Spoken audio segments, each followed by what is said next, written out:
mlengo wa Azimio, kwa kuamini kama vile wananchi wengine tuliamini dume yetu ndiyo alitua uongozi wa taifa hili, na dume yetu ni Raila Amolo Odinga,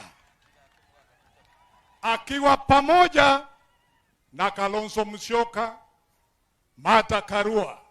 Na kwa sababu hiyo, vile tunaongoja haki, kila wakati nikipata nafasi kama hii, ninamwangalia kama rais wa taifa letu mpaka wafungue ile safa. Na kwa sababu hiyo, Your Excellency, the President of the people of Kenya, Your Excellency Kalonzo, Your Excellency na waheshimiwa wengine, tumekuja hapa kwa sababu ya maendeleo. Lakini pia tunaangalia matatizo mengi katika taifa letu.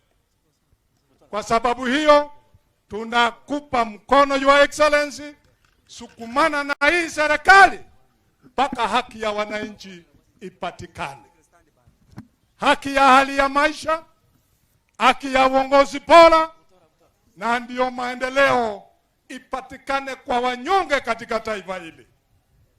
Na kwa sababu hiyo, na kuunga mkono pamoja tukiwa na wananchi wote, tukisema kwamba Mungu akubariki umri na afya, ndio haki ya wananchi ipitie kwa mkono wako.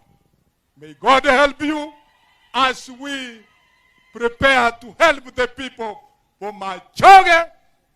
Mimi natoka Kitutu Masaba, nilikuwa mbunge wa zamani. Area hii nililetwa na mheshimiwa Anyeni.